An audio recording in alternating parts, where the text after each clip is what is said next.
Hi student. आज हम पढ़ेंगे डेरिवेशन इन टू वेरिएबल। Question number 2। यहाँ हमें चेक करना है कि कौन यूनिक सॉल्यूशन है, कौन नो सॉल्यूशन और कौन मैनी सॉल्यूशन। ठीक है। आइए पहले एक सवाल देखते हैं। अगर यहाँ इंटरसेक्ट करता पॉइंट है, इंटरसेक्ट करते पॉइंट को यूनिक सॉल्यूशन भी कहते हैं।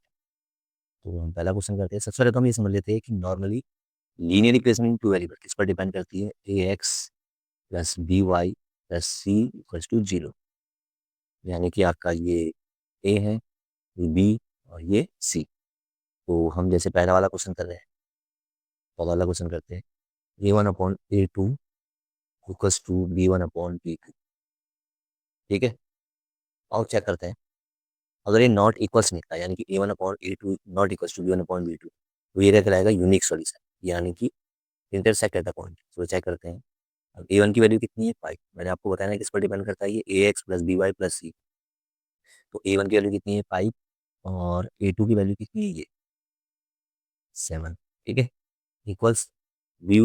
अब देखो, बी किसके साथ होता है, वाई के साथ, और ए किसके साथ होता है, एक्स के साथ। सी यानी कि कांस्टेंट, ये चीज याद रखना। तो यानी कि आपकी बी वन की वैल्यू कितनी है, -4। और बी टू की वैल्यू कितनी है, सी। हम चेक करेंगे। देखो, ये दोनों आपस में करते नहीं है। अगर हमें काट भी ले तो कितना आ जाएगा, -2 -3। यानी कि यहाँ है 5.7 और यहाँ कितना है, -2.3। यानी कि दोनों आपस में इक्वल नहीं है, यानी कि L H S equal to not equal to R H S. यानी कि ये क्या है, इंटरसेक्ट एट अ पॉइंट। यानी कि ये क्या है, इंटरसेक्ट एट अ पॉइंट। और हाँ, इसको आप यूनिक सॉल्यूशन भी कह सकते हैं। यूनिक सॉल्यूशन का मतलब होता है जब दो लाइन आपस में एक दूसरे को क्या करती है, कट करती है, इंटरसेक्ट करती है आपस में। यानी कि इंटरसेक्ट यानी कि एक दूसरे को एक पॉइंट में कट करना। ठीक है। चलो आगे बढ़ते हैं। अब दूसरा क्वेश्चन देखते हैं। ठीक है। दूसरा क्वेश्चन क्या है, 9x + 3y + 12 = 0, 18x + 6y + 24 = 0। अब हम इसको भी रख लेते हैं। A1/A2 = B1/B2 = C1/C2 भी रख लेते हैं। एक बार रखने को ऊपर भी रख सकते हैं, तो वो हमें पहले से पता है। क्योंकि अगर ये तीनों आपस में इक्वल आ गया, यानी कि A1/A2 = B1/B2 = C1/C2, तो ये कहलाएगा इन्फाइनाइट मैनी सॉल्यूशन। क्या कहलाएगा ये, इन्फाइनाइट मैनी सॉल्यूशन। या नॉर्मली क्या कहलाएगा ये, पैरेलल लाइंस, अगर शुरू के दो इक्वेशन थे। पहले हम चेक कर लेते हैं ये है क्या। अब देखते हैं। तो हम इसको चेक कर लेते हैं। 9/A1 की वैल्यू कितनी है, 9। और A2 की वैल्यू कितनी है, 18। इक्वल्स B1 आपका कितना है, 3। और आपका B2 कितना है, 6।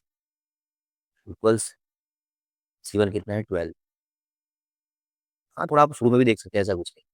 और ये C1 हो गया आपका, ये A1 B1 C1, A2 B2 C2। और C2 लिख लेते हैं। देखो कैंसिल हो रही सब, 9 2 18, ये भी कैंसिल हो गया, ये भी कैंसिल हो गया। तो सबके आंसर क्या आ गया, 1/2 1/2 1/2। यानी कि A1/A2 = B1/B2 = C1/C2। यानी कि तीनों की लाइन आपस में क्या है, इक्वल है। और इसी को क्या बोलते हैं नॉर्मली, कोइंसिडेंट। यानी कि इसको क्या बोलेंगे, कोइंसिडेंट बोल, कोइंसिडेंट। यानी कि तीनों की लाइन आपस में क्या है, इक्वल है। और हाँ, इसका एक और नाम होता है, यानी कि इसको हम एक और कहते हैं इनफाइनाइट मैनी सॉल्यूशन। ठीक है। मगर अभी आपके क्वेश्चन में क्या दे रखा है, ये देखो, आपके क्वेश्चन में दे रखा को इंसिडेंट। तो हम को इंसिडेंट लिखेंगे। देखो, इंटरसेक्टिंग का मतलब हो गया, इंटरसेक्ट का मतलब हो गया यूनिक सॉल्यूशन। और को इंसिडेंट का मतलब हो गया, यानी कि इनफाइनाइट मैनी सॉल्यूशन। को इंसिडेंट। ठीक है। और को इंसिडेंट को हम क्या कहते हैं साथ में, इनफाइनाइट मैनी सॉल्यूशन। यानी कि जब तीनों के तीनों आपस में इक्वेशन क्या हो गया, यानी कि A1/A2 = B1/B2 = C1/C। आइए अब देखते हैं तीसरा सवाल। अब तीसरा सवाल क्या है आपका, 6x - 3y + 10 और 2x - y + 9। आइए चेक करते हैं।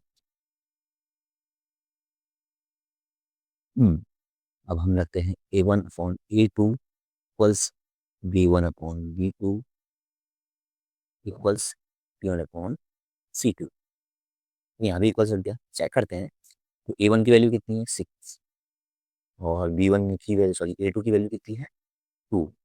इक्वल्स और B1 की वैल्यू कितनी है, -3, और B1 की वैल्यू कितनी है, -y लिख, तो -y के आगे क्या लिखा है, यानी कि -1 लिखो, ठीक है बेटा, इक्वल्स C1 की वैल्यू कितनी है, +10, यानी कि प्लस आ जाएगा, और C2 की वैल्यू कितनी लिखी है, 9। तो ये अब हम चेक करते हैं, देख इसको कैंसिल करेंगे तो पड़ा गया टी, माइनस से माइनस कर दिया, अभी कैंसिल हो गया, तो यहाँ भी आ गया आपका 3/1, और यहाँ भी आ गया 3/1, और ये बिल्कुल नॉट इक्वल्स, तो यानी कि आपका A1/A2 इक्वल्स टू B1/B2 निकल, तो यानी कि इसी को कहते हैं, यानी कि पैरेलल, PARALL को बोलते हैं पैरेलल लाइंस, ठीक है। इसको भी मैं समझा देता हूँ आपको एक normally, A1/A2 equals to B1/B2, last का आपस में क्या निकला, नॉट इक्वल्स, इसको कहते हैं पैरेलल लाइंस, ठीक है, और पैरेलल लाइंस को ही कहते हैं नो सॉल्यूशन, कहते हैं पैरेलल लाइंस को नो सॉल्यूशन, ठीक है। एक चीज आपको मैं पहले वाले में बताना भूल गया, सबसे समझा देता हूँ। मैंने आपको कहा था यूनिक सॉल्यूशन यानी कि आपस में जो लाइन कट होती है, इन्फाइनाइट का कोइंसिडेंट, मतलब जैसे ये एक लाइन है और उसके ऊपर एक और लाइन, ये तो दैट्स कॉल्ड द कोइंसिडेंट, यानी कि एक के ऊपर एक और लाइन, ठीक है। अब हम दूसरे को समझते हैं। पहला लाइन का मतलब एक लाइन ये है और दूसरी लाइंस ये है, दैट्स कॉल्ड पैरेलल, और इसी पैरेलल लाइंस को क्या कहते हैं, नो सॉल्यूशन, क्लियर हो गया। मिलते हैं नेक्स्ट वीडियो।